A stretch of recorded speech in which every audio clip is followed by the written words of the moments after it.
What's up, everyone? Welcome into another episode of That Dynasty Show. As always, I am your host, Mikey Ostrowski, joined by Tyler Beck, my lovely co-host. Tyler, how's it going today, buddy?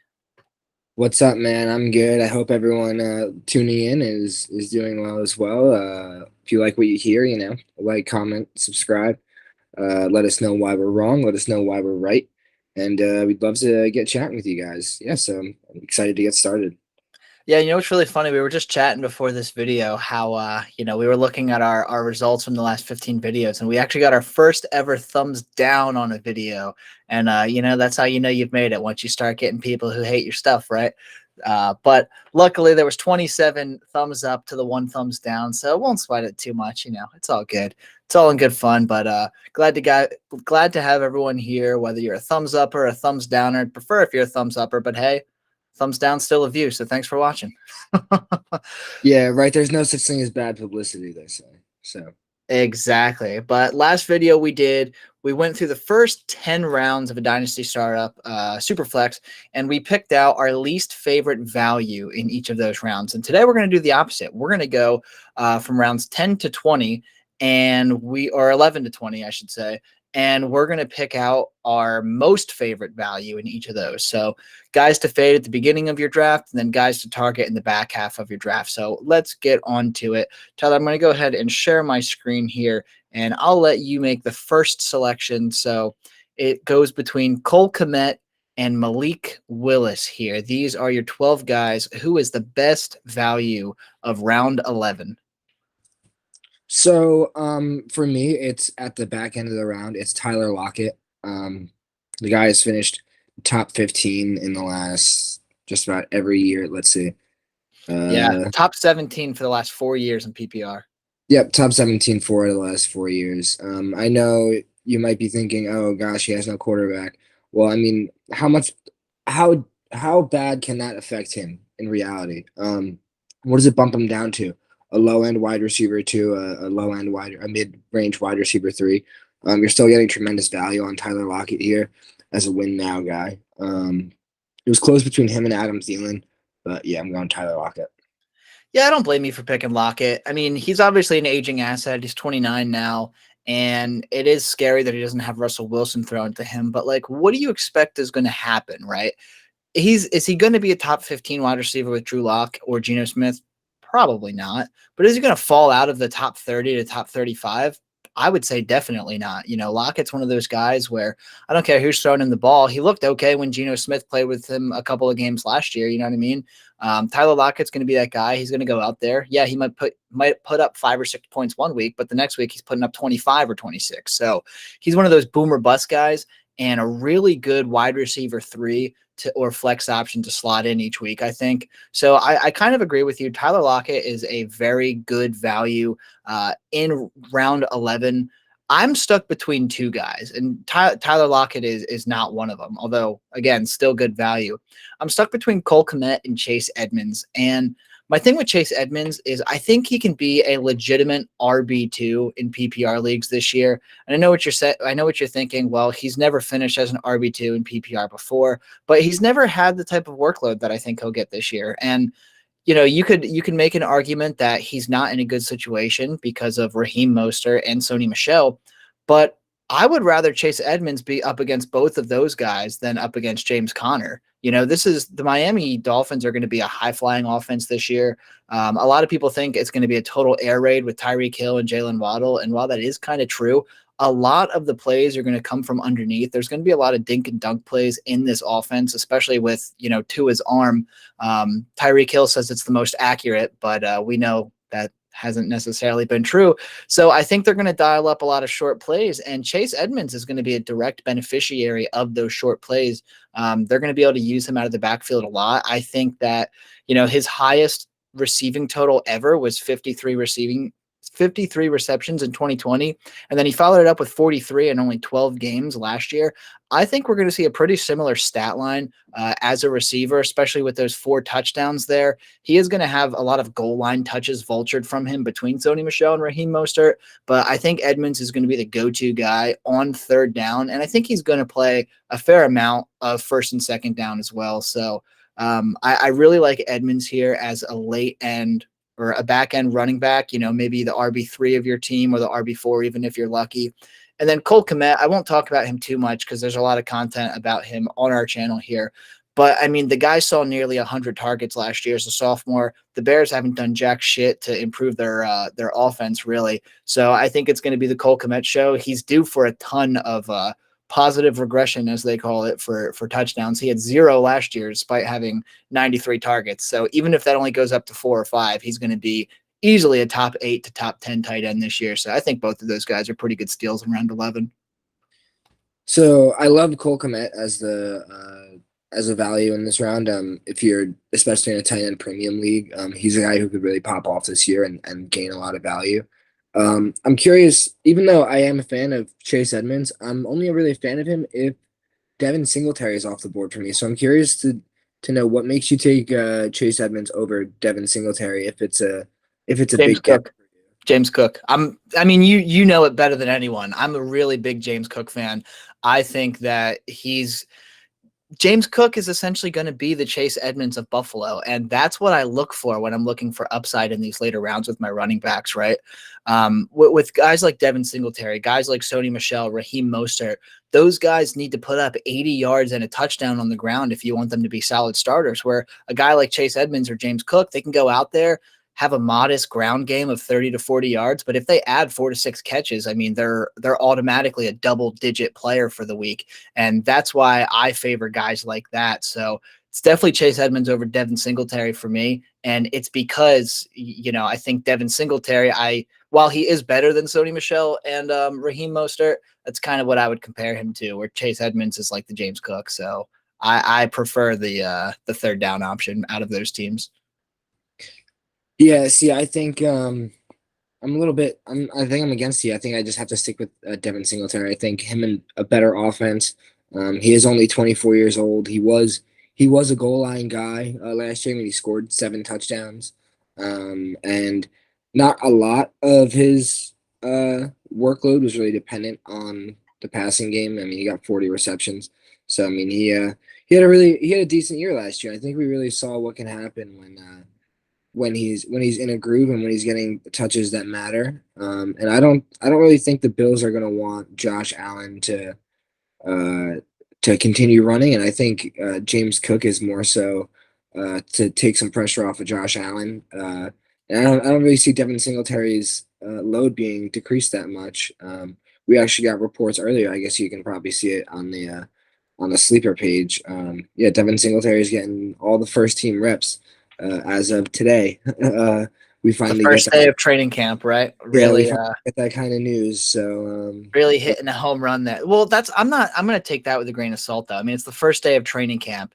Devin Singletary is a 4-year vet on this team, and James Cook just got drafted. So I'm not looking into any training camp story that happens in the next 2 or 3 weeks, especially when it comes to running back rooms, because these rookies, not a single rookie besides Breece Hall is going to go out there and be given day one first team reps. And even then, Michael Carter still might edge him out for the first week of practice because that's just how training camp works for these rookies. So I'm not looking too much into it. We'll agree to disagree on that one for the sake of the video.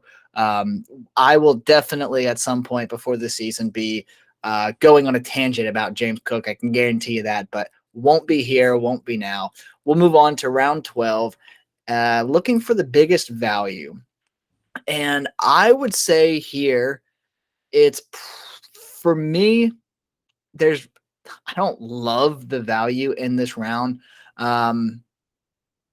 Golly, man, maybe Rashad Penny or James Robinson. The only reason why I'm saying James Robinson is because everyone thought he was going to be on the PUP list to start training camp. And he actually reported today, not on any list.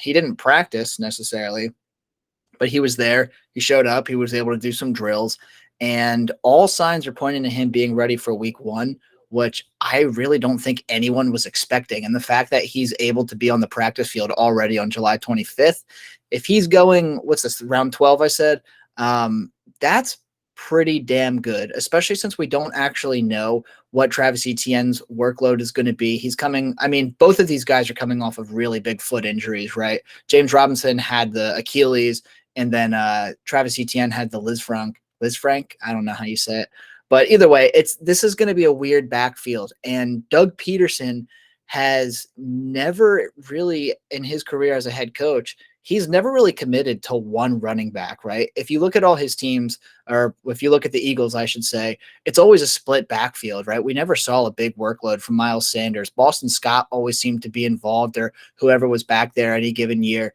So I think James Robinson still has a pretty decent amount of upside. And I hate to admit it because I'm a big ETN fan, but I was kind of hoping that James Robinson wasn't going to rebound as quickly, as selfish as that sounds.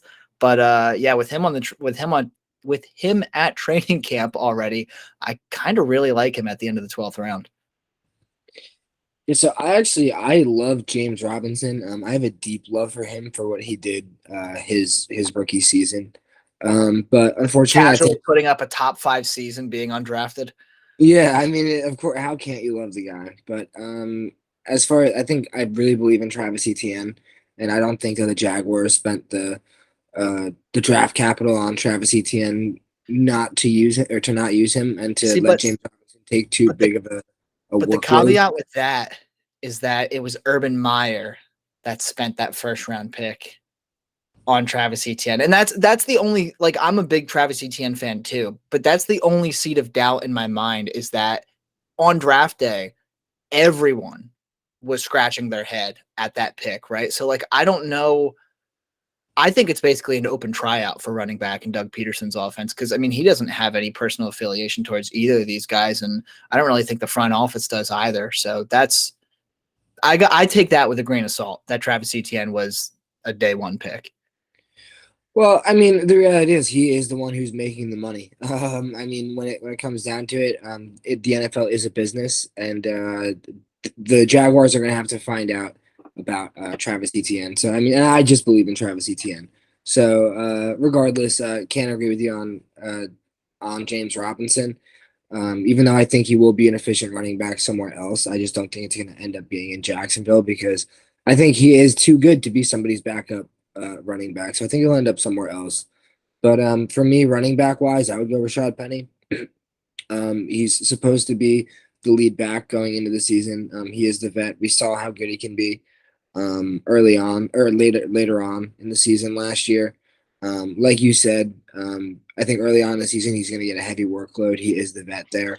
But for me, I think I'm looking at David Bell. If I'm like a rebuilding roster, I mean, I already picked a win now piece last round. But if I'm a rebuilding roster, I think David Bell is a guy who could gain a lot of value over the next couple years. Amari Cooper is only on a 1 year contract in Cleveland, and I don't know how willing they're going to be to extend that and pay him a similar amount of money going into the end of his career with how inconsistent Amari Cooper's been.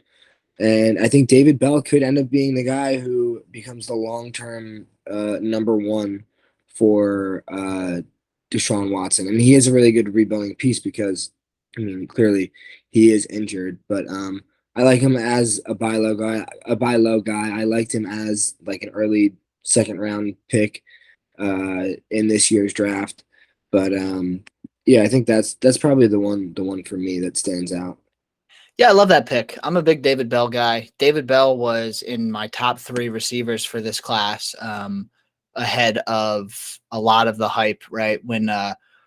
Once everyone started putting it together that Drake London, Treylon Burks, Garrett Wilson, Jamison Williams were going to be the top guys, David Bell was one of those guys. He profiled extremely well in my predictive models. He really popped on tape. I really enjoyed doing a film study on him. And David Bell's that guy. He's going to go out there and he's just going to do his job. I don't think there's anything super flashy about his game, but I really don't think you can find a lot of holes in his game either. And to your point, he really could emerge as a solid wide receiver 1 in Cleveland eventually, right? I think because obviously Amari Cooper's there right now. It's going to be his show. But David Bell could emerge as a wide receiver 1. I think he would be more suited for a wide receiver 2 role, kind of like a Jarvis Landry role. I think I've said that before in one of our previous videos. He reminded me a lot of Jarvis Landry as a prospect, and I it's funny that he went to Cleveland because I think he's just going to pick up just where Jarvis Landry left off. And yeah, Jarvis Landry has had plenty of top 16 PPR seasons for fantasy football. And if that's the kind of ceiling we're getting out of David Bell, hey, that's pretty damn good value in round 12. So I'm not going to disagree with you there at all. Yeah, I mean it's a long-term investment that, I mean, risk reward here. We're late in the draft. Yeah, definitely. And that's what it's all about, is finding those values here. So we'll move on to round 13, and this top guy that's getting cut off is Irv Smith. I don't know about you. Irv Smith's not going to be my pick, so I'm not too worried about having him here on the screen. But looking here at round 13, who are you liking? I have a feeling I know who you're going to say. Yeah, I was gonna say, I Can I think just you. answer it for you and just say Tyler's going to say Calvin Ridley? Yeah, sure. I mean, first off, I mean, I think we kind of have to bring it up. I mean, it sucks to hear about John Mechie, young guy, just signed his rookie contract, getting ready to go into probably what's going to be the best time of his life. Hate to see things like that. Fantasy just doesn't matter at all in this instance. So I have no idea what it means in terms of that. But yeah, just thoughts going out to him and his family. Just sucks to hear. Really, really bums you out when you hear about when someone who's so young and so successful gets such terrible news. But I'll move on from that, and we'll talk about Calvin Ridley now. There is nobody else on this list right here that has the ability to put up a top 5 season. The only one here is Calvin Ridley, and I think next year people are going to be higher on him. People are going to be. I think he's going to be in a new spot. I don't think he's going to be staying in Atlanta. I think they were shopping him before the news came out that he was, the gambling thing. However you feel about that, whatever. But I mean, he's gone for a year.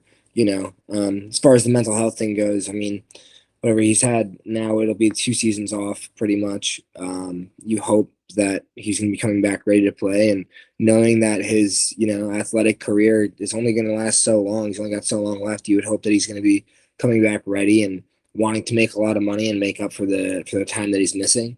But I think he is the only one who can just completely elevate your team to a whole nother level, even though we know it's not going to be this year. Coming back next year, I think the community is gonna. I think people are gonna be reminded about him, and gonna really kind of want to get shares of him. So I think now's actually probably the best time to buy him. Well, you're going to be surprised, but I agree with you. In round 13, I think Calvin Ridley is the best guy in terms of value. I do consider Russell Gage. Russell Gage had a really good finish to the season. I believe over the last 8 weeks, I was looking at Fantasy Pros just the other day. I think the last 8 weeks of the season, Russell Gage was the wide receiver 15 or 14 overall in PPR, but that was kind of just him being a beneficiary of nothing else going on in Atlanta outside of Kyle Pitts, right? Especially because Cordarrelle Patterson significantly cooled off in the second half of the season as well. So it was kind of just Pitts and Russell Gage. I really like Russell Gage in Tampa, though. I really do, because he's not Antonio Brown, but he can compete with what a 32-year-old Antonio Brown was doing for the Bucs, I think, especially when Chris Godwin is healthy.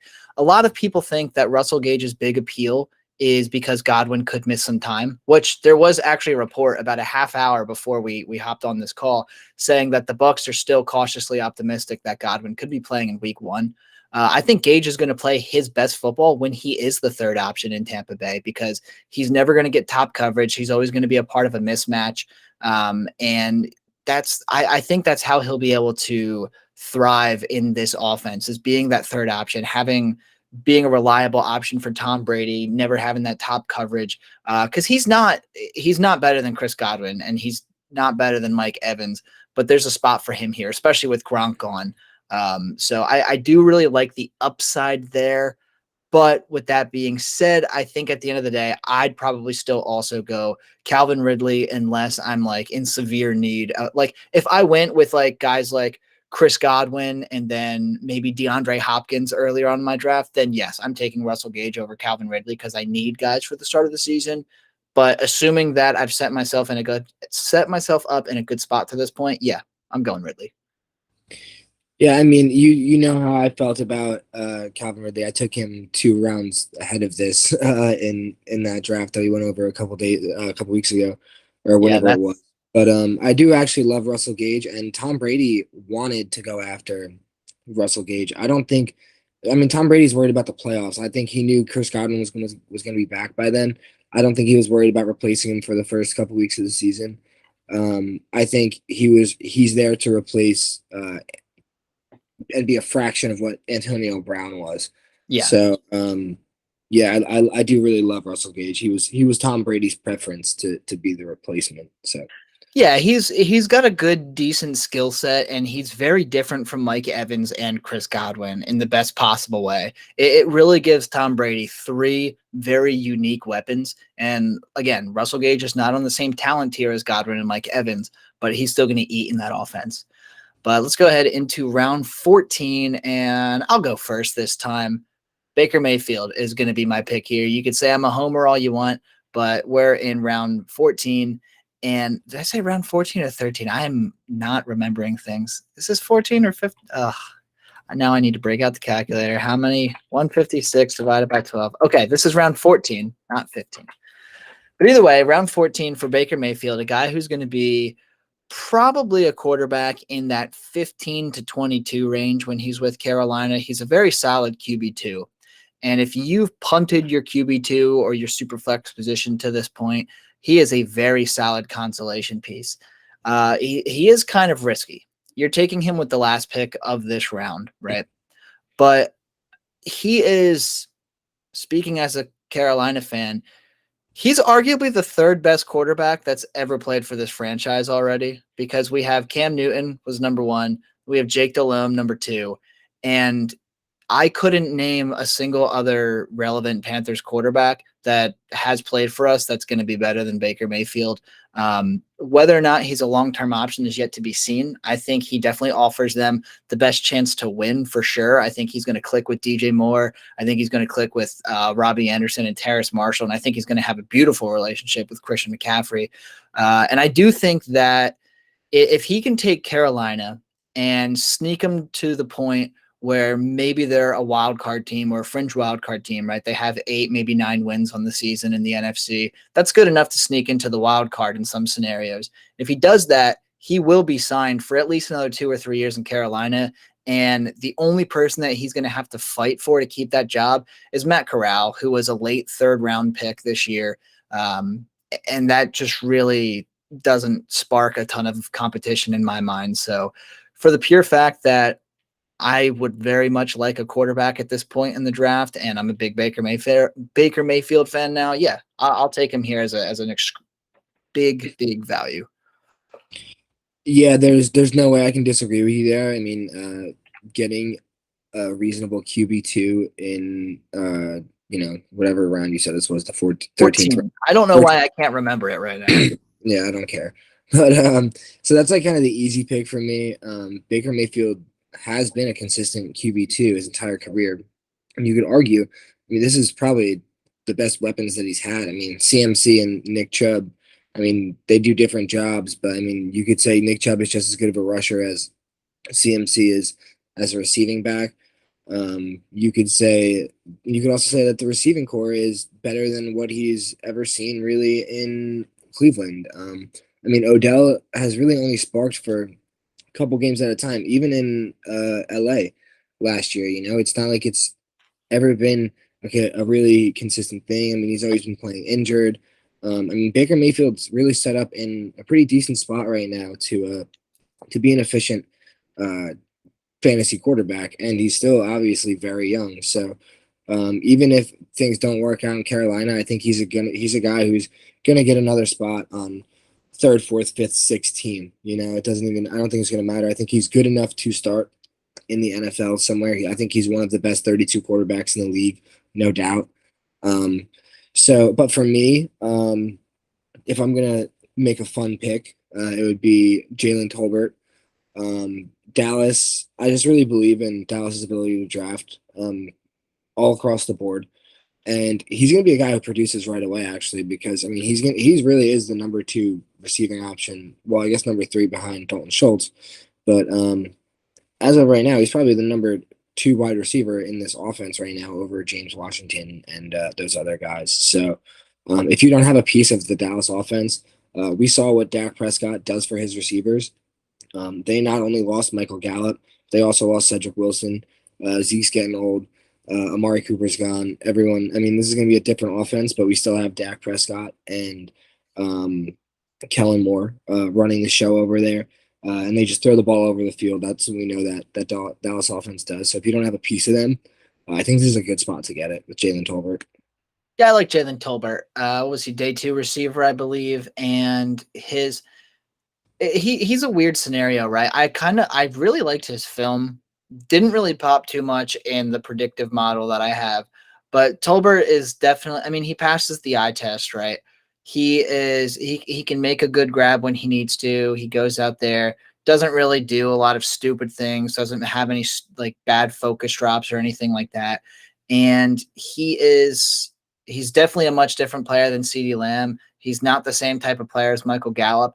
Kind of, not that I'm comparing Dallas's weapons to Tampa Bay's weapons, but it kind of gives Dak 3 very different weapons to work with. And I think that is going to work out really well. And like you said, while Gallup is out for the first 1 to 6 games of the season, Jalen Tolbert's probably going to be the wide receiver 2 option. And then even when Michael Gallup comes back, there's still going to be a decent sized role there for Jalen Tolbert. So yeah, in round 14, I kind of like taking a stab at the rookie here. I don't mind that pick at all. That being said, I mean, I'm going Baker Mayfield here 100 times out of 100. The fact that Matt Corral is over him in the ADP is kind of absurd to me. I mean, Baker Mayfield was a number 1 overall pick at one point. And I mean, I think it was the best quarterback that Cleveland obviously has had in the last 20 years. So yeah, I mean, he just brought them to the playoffs for the first time in 16 years. No big deal.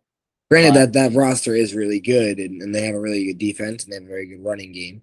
But I think we'll see a lot out of Baker Mayfield this year, and I think it'll be a more pass-oriented attack too. So yeah, I think so too. But all right, now we're in round 15, and I promise it's round 15. I kept count this time. Who's your guy in this round as the best value? It's funny because it's so difficult to pick one. I went with Jarvis. We're in the territory where it's like I don't love any of the guys, but there's got to be one that I like a little bit more than the other. I mean, I can tell you the one that I like the least is definitely Keontae Ingram, because James Conner, Darrell Williams, Benjamin, like this guy, I think he was a 6th-round pick. He might not even make the final roster in Arizona. The fact that he's going, not that round 15 is early for anyone, but like this guy should not have an ADP in the 15th round. Whoever is doing this is high. Yeah, so I mean, can't speak for Sleeper's ADP, but what I will speak for is the Kansas City Chiefs offense. Kind of similar to what I talked about with Jalen Tolbert.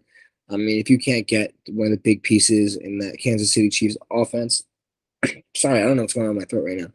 But if you can't get one of those pieces of the Kansas City Chiefs offense, like Juju, I mean, I know he's not even really that expensive right now, or Sky Moore, Travis Kelce, whatever, Clyde Edwards-Helaire, none of them are too expensive. But if they go before you're comfortable taking them, then Marcus Valdez-Scantling is also a viable option. I mean, when you look at his game log, definition of a boom or bust player.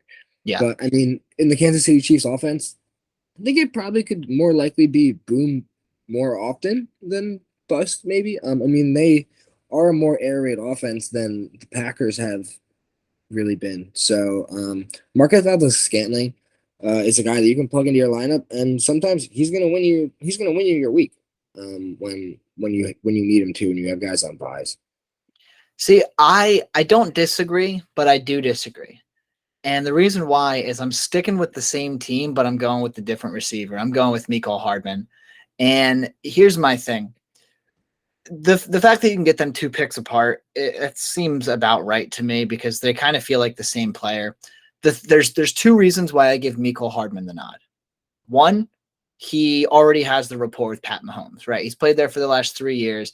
Pat Mahomes know how he operates. And outside of Travis Kelce, Mecole Hardman has the most trust out of Pat Mahomes in that offense right now. And that'll change by the time training camp is over, I think. But at this moment in time, Mecole Hardman is probably Pat Mahomes' number 2 go-to guy in his mind here.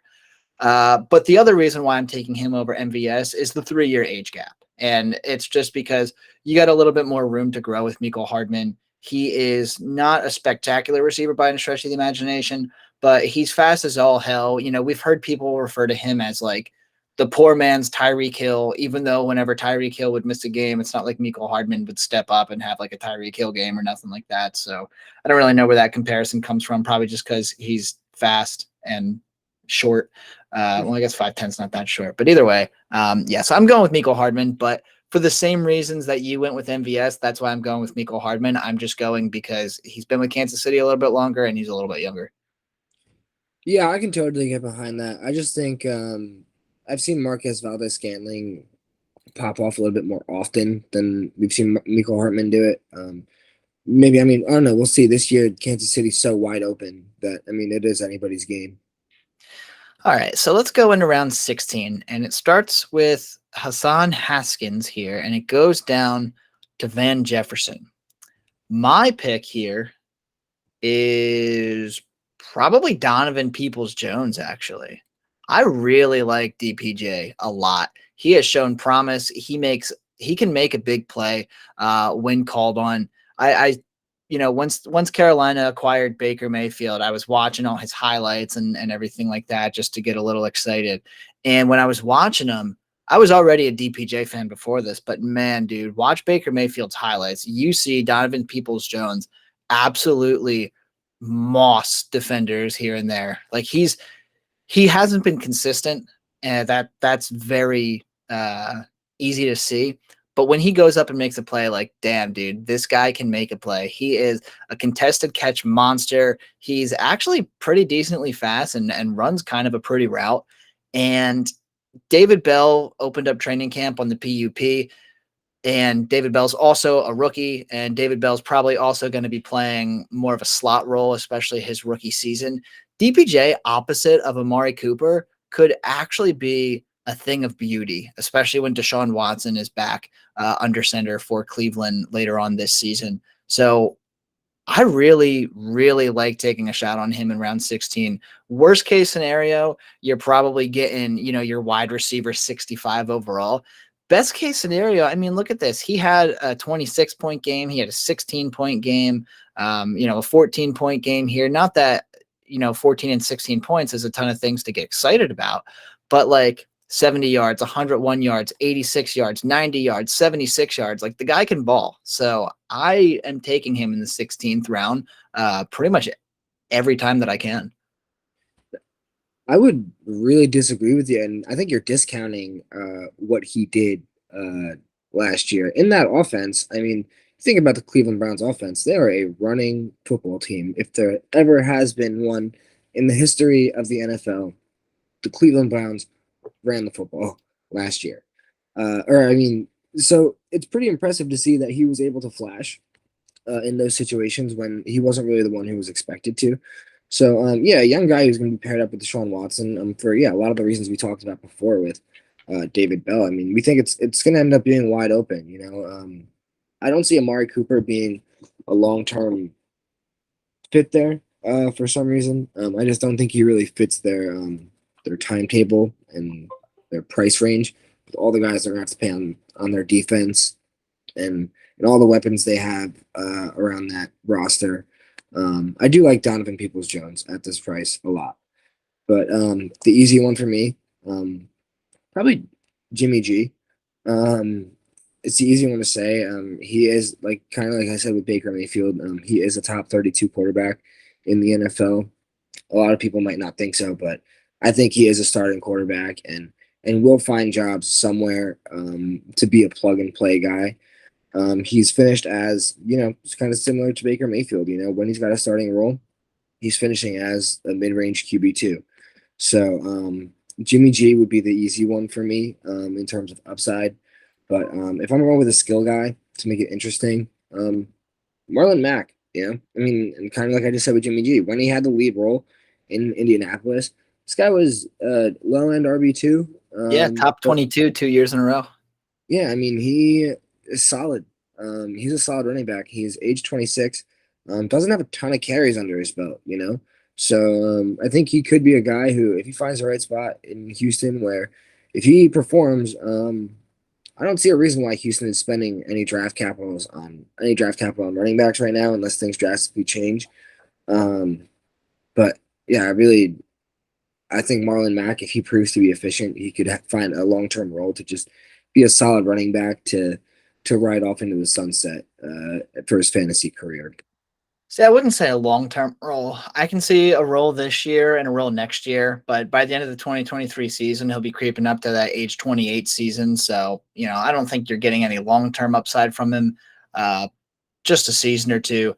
But you're not wrong in everything else you said, right? Because Houston, they have a ton of draft picks, but if they're not legitimate contenders, a running back, you got to imagine, would be last on their priority list to go out there and draft, and last on their priority list to go out there in free agency and really break the bank, right? So, yeah, theoretically, Marlon Mack, I think he's only on a 1 year deal with Houston, but he could go out there and he could prove it. And if he bounces back to even 80% of what he was when he was starting in Indianapolis, Houston's going to have themselves a half decent running back. And, he's coming off of that Achilles injury. And Achilles injuries typically are not, they're a death knell for running backs for sure. But we saw Cam Akers come back last year, didn't look very good. We'll see what happens this year now that he's had a bit more time to recover. Deontay Foreman, had the exact same injury a few years ago, ironically enough, with the Houston Texans, and was out for an entire season. And then, like a season and a half later, filled in for Hunter Henry last year in Tennessee, and he actually tore it up. He looked really, really good. So, maybe the studies on that Achilles injury isn't so much of it's not as much of a death knell as we thought. Maybe there was just a small sample size and those guys never really got a chance to show their stuff again. So yeah, Marlon Mack, I have no problem taking him here in the 16th. I'm not exactly excited about Damian Pierce, the rookie running back that they brought in. I'm not necessarily excited about Rex Burkhead. And I'm pretty sure they have a fourth guy back there too, but I couldn't even tell you who it is off the top of my head. So if I had to bet, Marlon Mack's probably going to be their guy this year.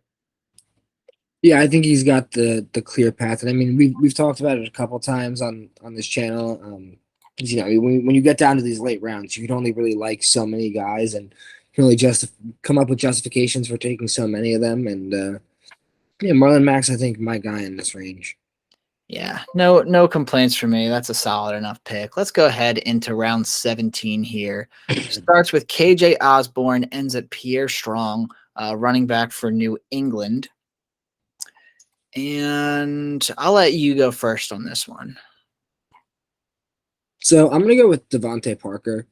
As far as a win now piece, I mean, New England doesn't really have a clear cut wide receiver one.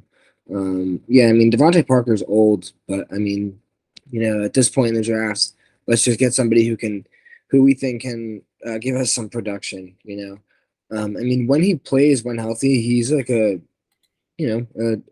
middle of the pack wide receiver. He could score 10 points, could score 15 points, could score, 6, 7 points. You don't know really. But he's kind of a mid range guy that I don't feel really guilty about taking him as my wide receiver 5 or 6, 7, 8, whatever on my roster at this point. I will give you fair warning. Everyone, Devontae Parker is Mr. Training Camp. He's going to have so much hype around him over the next few weeks for no reason. He does this every year. I think he's been doing it since he entered the league in 2015. He gets a ton of training camp buzz, and then he goes out there and he's just like average as all hell.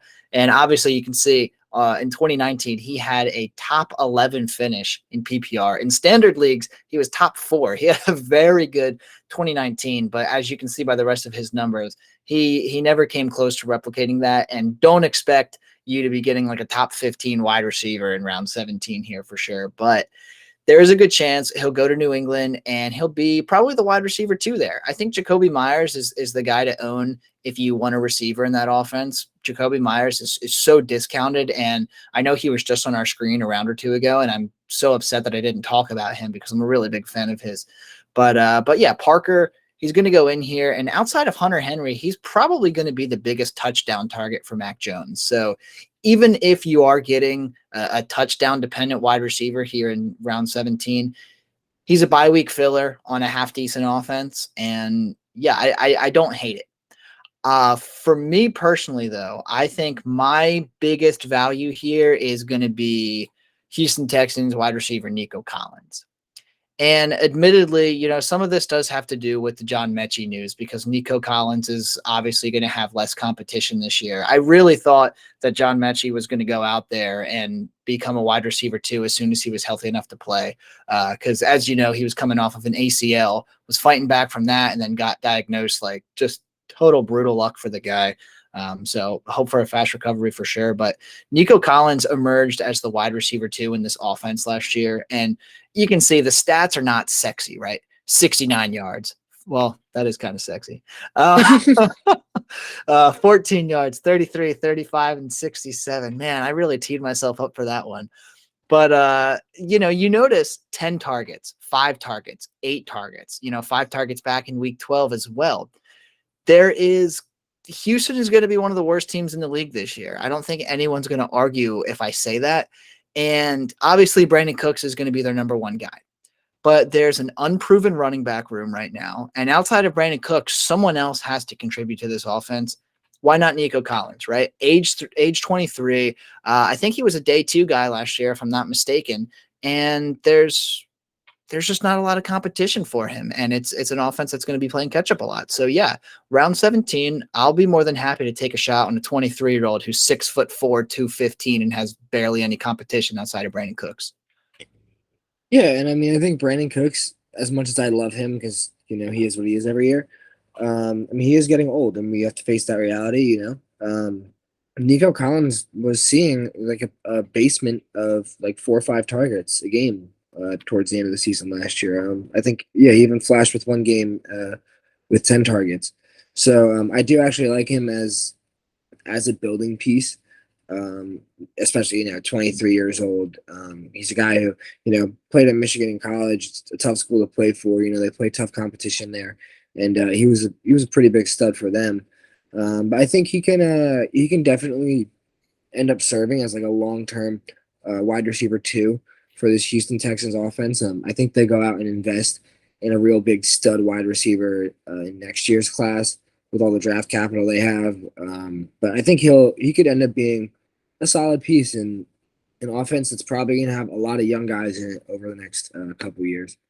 Definitely. So I'm going to be happy with that pick. If you're competing, I don't mind that Devontae Parker pick at all. But for me, Nico Collins is kind of the best of both worlds. 23, a lot of opportunity. So why not go for him? But moving on, round 18, and there's a lot of really good value in here, depending on what you're building for your team, right? Like I see Curtis Samuel, great value. I see J.D. McKissick, great value. I see Hayden Hurst and Austin Hooper, who are starting tight ends. Hayden Hurst is a starting tight end in a really good offense. Austin Hooper is a starting tight end in an offense that's desperate for guys to throw the ball to. So both of those are good.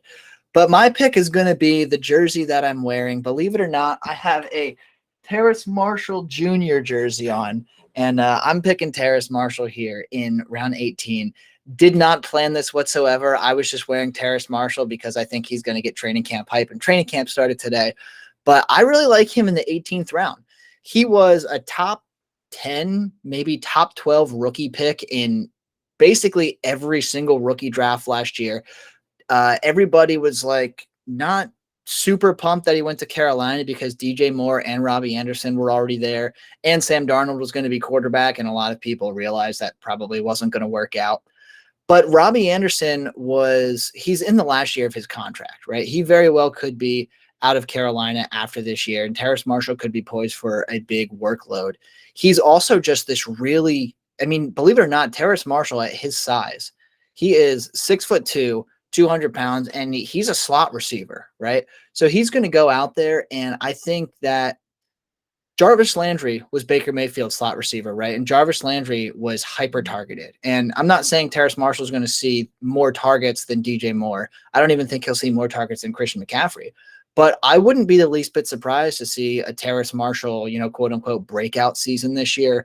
Last year, he did not have a ton of anything, right? He finished the year with only 33 PPR points, which is obviously not what you want to see. But it nothing seemed to go his way or the Carolina Panthers way, right? They never had a fully healthy offense. Their offensive line was awful. Joe Brady was a terrible play caller. Matt Rule is a terrible coach. Like, I'm not counting last season in Carolina against any single player there, which is why I've been saying Robbie Anderson is such a good value at the end of drafts right now, because I mean, he's one season removed from a 1,000-yard season.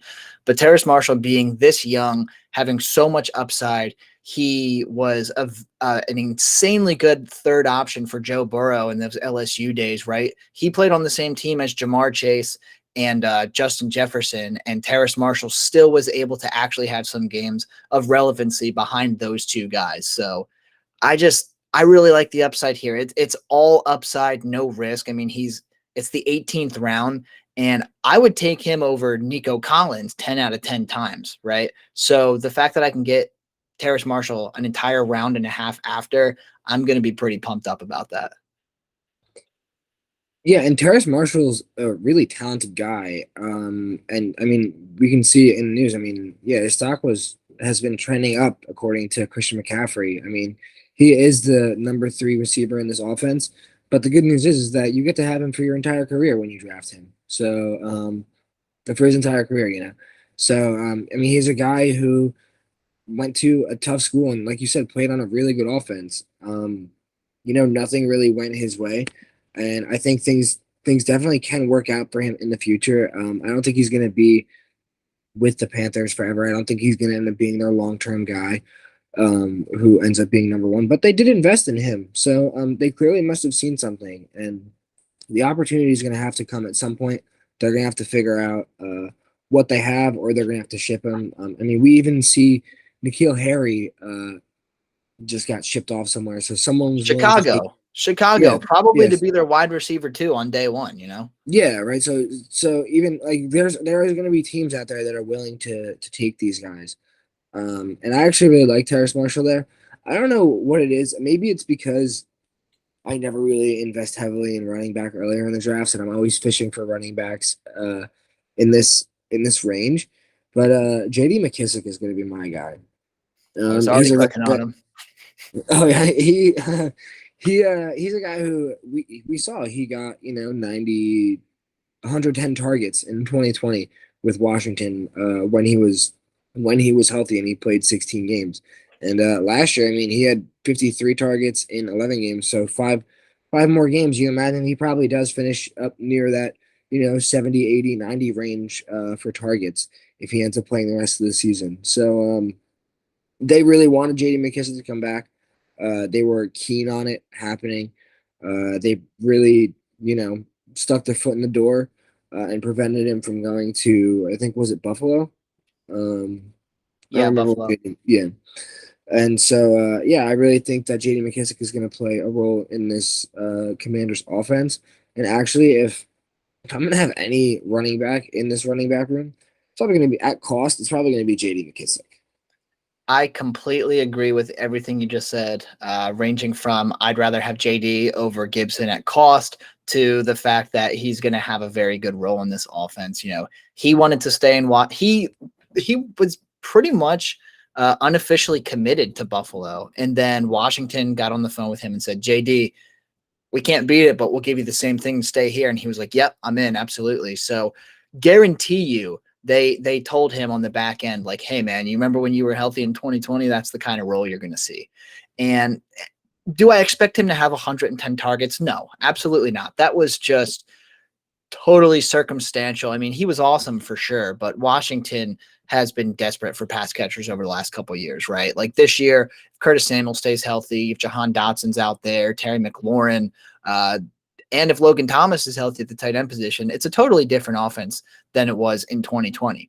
With that being said, I wouldn't be surprised to see him have 70 to 80 targets this year. And I don't care what position it is. If it's a guy getting 70 or 80 targets and I'm getting him in round 18, I'm going to be pretty pumped. He's 28 years old. He doesn't have league winning upside, right? He's not going to beat out Antonio Gibson. If Antonio Gibson goes down, he's not suddenly the starting running back either, because Brian Robinson would probably take over that role, right? But JD McKissic has a very safe role in this offense. He's going to be on the field for almost every third down, and any sort of two-back set, any time where they want to line up with four receivers, I wouldn't be the least bit surprised to see them put JD in the slot. So yeah, a lot of upside here. Not so much as a running back, but definitely as a receiver that you can slot into that running back position, which is always nice.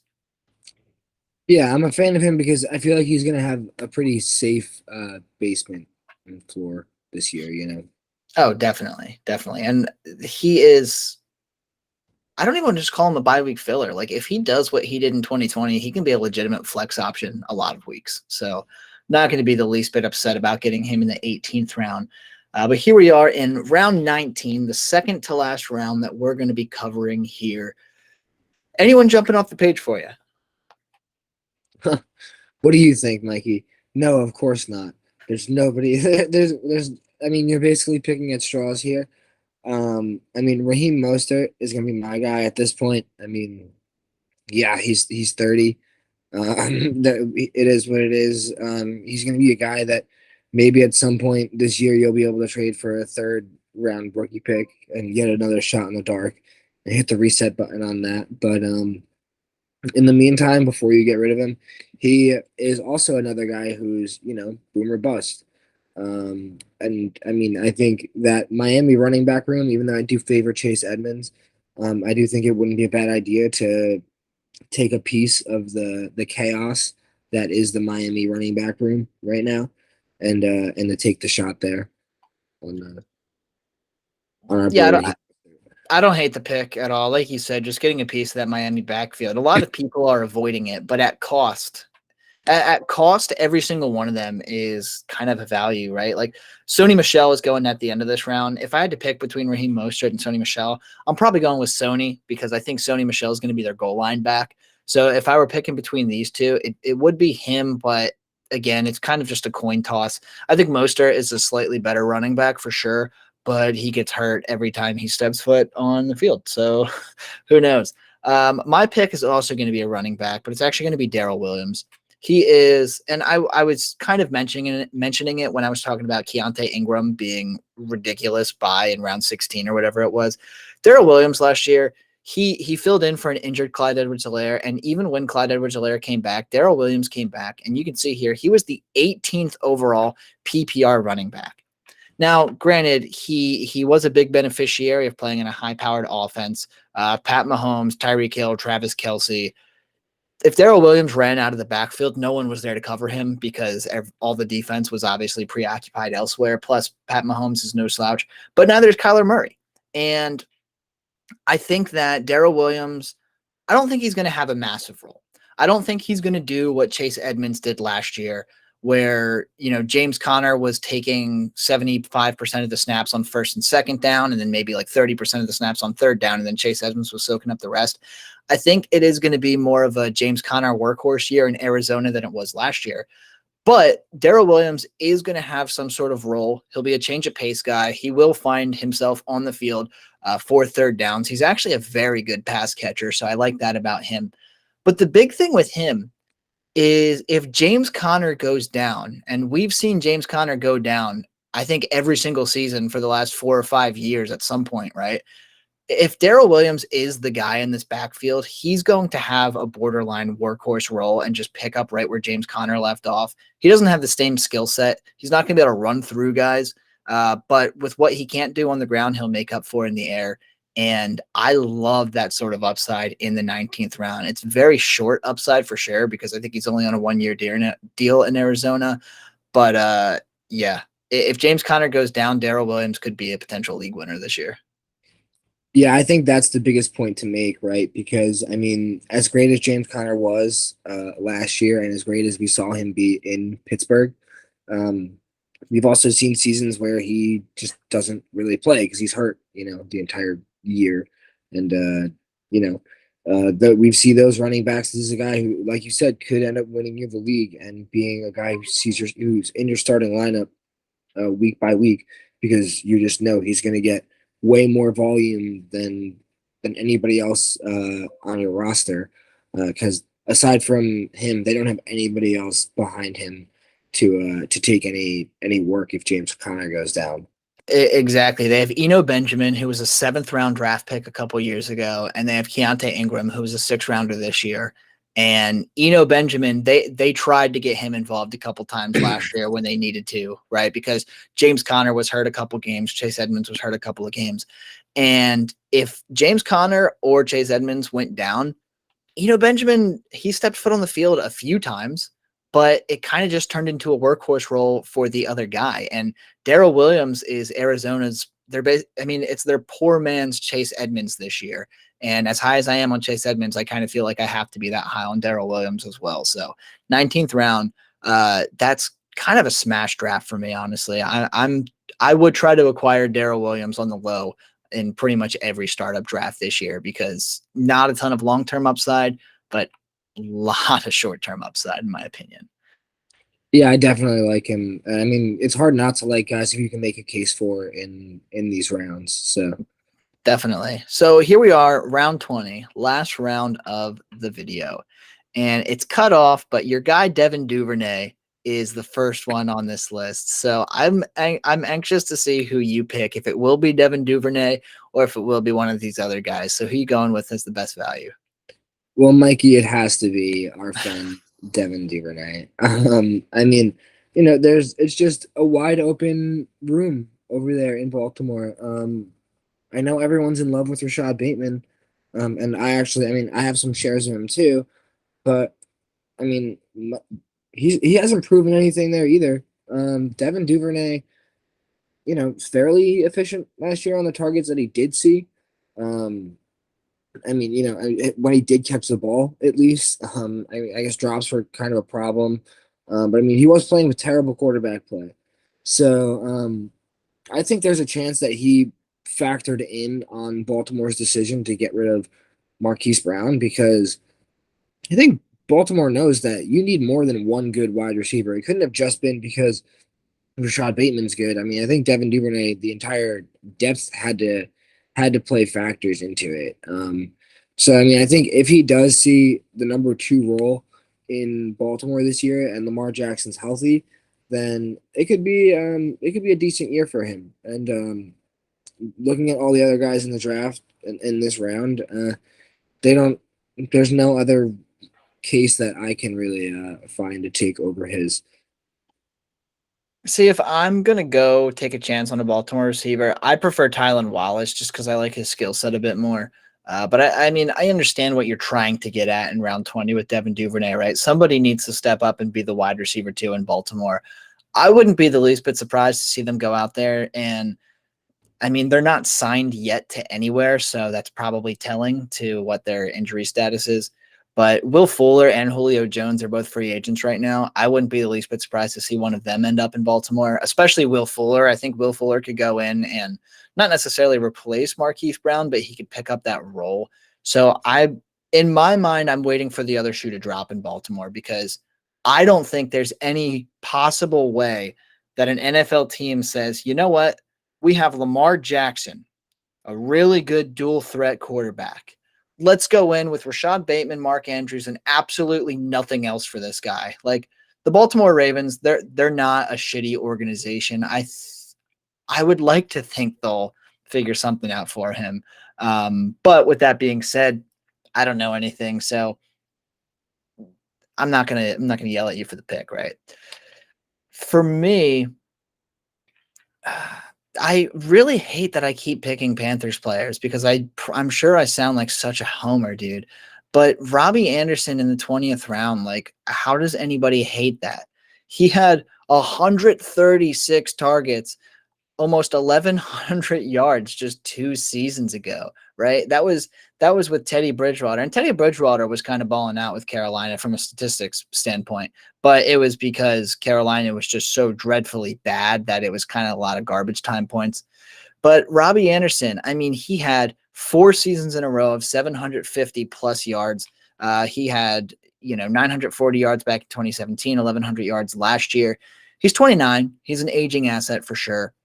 but he's a deep threat, and he is going to be a much bigger part of this Carolina offense than he was last year. And even last year, when he had, shitty stats, he had 110 targets, dude. I don't see his role really dropping much more than that. Worst case scenario, maybe he sees 90 to 95 targets, but in an offense that has an improved offensive line, Christian McCaffrey's coming back healthy. They definitely upgraded at quarterback. There's I don't see a lot of reasons to really be fading Robbie Anderson. He is, even last year with that shitty performance, he was wide receiver 48, which is a wide receiver 4. That means every single year in his career besides his rookie season, he finishes as a top 48 wide receiver, which means worst case scenario, he's a pretty good bye week filler. And I don't see him falling outside of the top 48 this year. So yeah, it's a short-term option, but give me Robbie Anderson 7 out of 7 days in round 20. Yeah, I mean, getting a wide receiver 4 in this round is like what you're really aiming for, isn't it? So yeah, can't hate it. The only thing I hate is that he looks like one of the Island Boys, but other than that, he gets quarterback upgrade and he gets the thumbs up from me. Yeah, I'm excited. I'm an excited Carolina Panthers fan. I think it's going to be a lot of fun. And again, I hate that I picked Baker, Terrace, and Robbie Anderson as some of the best values, but I really think it's the Sam Darnold effect, right? Everyone is down on Carolina's offense, even with Baker Mayfield coming to Carolina. The only one who has seen a bit of a correction in his dynasty value is DJ Moore, and everyone else is just kind of being left out. And we know DJ Moore is going to put up, 11 to 1,300 yards on the ground. But if Baker Mayfield goes out there, even if he has a shitty year and he only throws for 3,400 yards, there's still an additional, 2,300 yards to go around. So someone's going to take him. Might as well be Robbie or Terrace Marshall. So, Well, I think if you are that excited about it, I think you should have at least a little stock in it. I hope you do at least one best ball draft and get a little investment going in it so you can get rewarded if you're right on it. well, you know what? I think I have Robbie Anderson in 1 or 2 leagues. I'm in 7 dynasty leagues, which is just way too much. I know some people who are in like 10 plus dynasty leagues. I don't know how you guys do it. You are crazy, because I like to really immerse myself in my dynasty leagues and get like really into them, making sure I'm like constantly looking at the waiver wire, looking who's on the trade block, making sure I'm drafting the right guys. And I just cannot focus on more than even the 7 that I have. But the Carolina offense, I did get a stake in it earlier today. I need to say this out loud on this, because I pulled off something really cool. So in one of my dynasty leagues, it's a $60 salary cap league. And Tyler, it's essentially the league that we're in together, but it's just with different people. It's the exact same format. And we started free agency this past weekend. And somebody offered me, I had DK Metcalf at 7.2 million. And somebody offered me a first and a second round pick for him, which in 2023, which I liked, but I would have rather had DK Metcalf on my team. But I looked at free agency and DJ Moore was there. And I had a feeling that I could get him for about the same price as DK Metcalf. So I basically traded away DK Metcalf, got a first and a second, and I picked up DJ Moore in the process. So DJ Moore, a first and a second for DK Metcalf. I mean, I don't know about you, but that seems like a total fucking smash except for me. No, that's a huge win, and it doesn't even really matter the salary cap into it. I mean, there's a lot of people who would just trade DK Metcalf for a 23 first straight up in a heartbeat. There's people who would snap accept that in this world. So I think getting a second round pick on top of that would be a smash for me on a lot of rosters with a lot of the question marks around DK.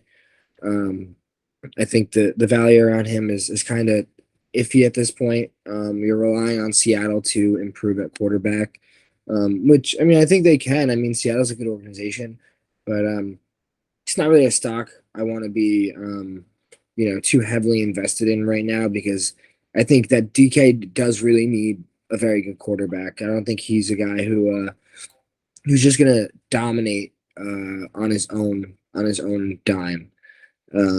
But yeah, I agree. I agree, and obviously, I mean, getting both guys back. I mean, or getting DJ Moore. Anyways, I mean, yeah, there's not any other side of that trade to talk about. DJ Moore first and a second for DK. Yeah. I was pretty pumped that I was able to pull it off. I was at one point I thought I was going to get DJ Moore for only 5 million in free agency, and I thought I was going to save 2.5 in cap and get a first and second, but didn't work out that way. I ended up spending 8 million on DJ Moore, so my cap went up by 800,000. Not even a big deal in $60 million cap space, but yeah, I just had to announce that because that is one of my all-time favorite moves that I think I've ever done in Dynasty. So I just had to bring it up. Well, I mean, if you type that into any trade calculator, you probably blew him off the door. You probably tripled his value, to be honest with you. Well, and you know what? I was wondering why the guy, because everyone could see like DJ Moore was out there, Amari Cooper, DeAndre Hopkins, and I think Tyler Lockett. They were like the big four. Oh, and Cortland Sutton. So there was kind of like a big five. But in my opinion, DJ Moore, especially from a dynasty standpoint, is way above those other four. So I don't know why he didn't just go after DJ Moore. I guess he's a big DK Metcalf fan. DK Metcalf is like number 12 or 13 in my dynasty rankings right now, and DJ Moore is probably 14 or 15. So the fact that I traded down 2 whole spots, and honestly, DJ Moore's trending up, DK Metcalf's trending down because of their situations. Yeah, fuck it. I'm pumped about it. But that's gonna do it. Oh yeah, go ahead. Wait. Well, I just typed it into the to keep trade cut. Not that I make this, my life with keep trade cut calculator. And it was for those picks. It wasn't super flex, by the way. It's just one QB. Oh no, so super flex. I know that'll change. That'll change some of the results there. Yeah. So I mean, if you take away the value adjustment, which I don't really like that they do. I mean, I guess it makes sense in some spots, but in this one, not really to me. I mean, DK is worth about 6,000. DJ Moore is worth about 200 less points than him. So you literally got a first and a second for entirely free that pick. So it ends up being like 15,000 to 6,000 in my eyes. You ask me. Yeah, pretty pumped about it. All-time move by me. Definitely, because I've been playing Dynasty since 2017, maybe 2018, one of those two. So it's been about 4 or 5 years, and this is probably in my top 3 favorite trades of all time. Actually, it's another one of my favorite trades. Not to completely roast you or anything like that, but I believe you traded me 1 T Higgins, and I traded you pick 111 and Julio Jones or something like that, just like a year and a half ago. So not to roast you, but I'm living. Yeah, but I think I turned Julio Jones and Kyle Pitts into Jonathan Taylor. Yeah, I flipped that. So yeah, I mean, you did. I guess it kind of worked out for everyone. Yeah. But yeah, I mean, if anybody out there has a trade like this sitting in their inbox where you're moving laterally from a guy like DK Metcalf to DJ Moore and you're getting other picks on top of it and other assets, I mean, it's just smash. Why not take the diversity of and the overall trade value of what you can and the flexibility of what you can do with that first and second round pick and DJ Moore, who for a lot of people who are high on, I mean, I think that's beautiful on your end. And of course, I mean, just your knowledge of the way that your league works also helped you to pull that trade off. So yeah, no, it's good. And that's another piece of advice, right? Always know how your league works. Don't join. I mean, obviously, if you want to be in 10 plus dynasty leagues, I'm not going to stop you, but I would highly recommend keeping it small and intimate, right? I wish I wasn't in more than 4 or 5 dynasty leagues. There's 2 that I'm kind of trying to get out of, but I never want to be that guy. So, when the time comes, I guess. But yeah, know your league mates, know your league. If you are going to be going into a free agency period, if you're in a salary cap league and players are going on free agency, look at everyone's team, take inventory, right? Do your best guess to project their team and who you think they might be cutting, because that's exactly what I did with trading away DK Metcalf. I really could have used him for my team this year. I'm a legitimate contender, but I was looking at it and I said, well, shit, you know what? I don't think DJ Moore is going to go much farther than this. I can get that value and then pick up DJ Moore with the cap room that I make off of DK Metcalf. So that's just a big beneficiary of knowing your leagues and knowing your league mates. So highly recommend doing that. That is one of the most important yet underrated things in dynasty football, is just knowing your league mates and what you think they're going to do. Yeah, well, and like you said, I mean, I think we did a good job with this video. I mean, I hope we gave everyone some value. I think, I mean, this is where leagues are won and lost, you know, is in the later rounds. It's a lot harder to hit in the later rounds than it is to miss in the early rounds, if that makes sense. I don't know if that made sense, if that wording made sense, but No, you're good. You're good. But you know what? We're burnt out. We've been on here for about an hour and 10 minutes now, staring at the sleeper screen. So we're gonna get going here. That's gonna be it for us today here on That Dynasty Show. Make sure you hit that like button if you enjoyed this video. Comment if you have something to say or something to disagree about. Join our Discord if you want to chat with me and Tyler and the other Discordians personally. And you know, we say this a lot too. If you have a team that you want us to review, if you have trades that you want us to review, join us in the Discord. We have channels in there for trade reviews, for entire roster reviews. And if you do submit trades or a roster review, we'll probably put it into a video. So if you want a personalized video completely for free, you know, for probably like 30 to 40 minutes, hop in the Discord. Let us take a look at it for you. I'm more than happy to do it. So yeah, do that. that's a big beautiful thing about joining us when we're so young as a channel, you know, is that almost anyone who sends information our way, we're going to give you a response on it pretty quickly, and then we're going to dive into it and use it as content. So works for both of us. So you get two of our perspectives on your team, two guys who talk and think about dynasty football a lot, and you know, we get to put some content out, and you know, we really appreciate support like that, and would love to, you know, give back and help you guys out in that way too. Absolutely. So for myself, for Tyler, and for That Dynasty Show, we will see you next time.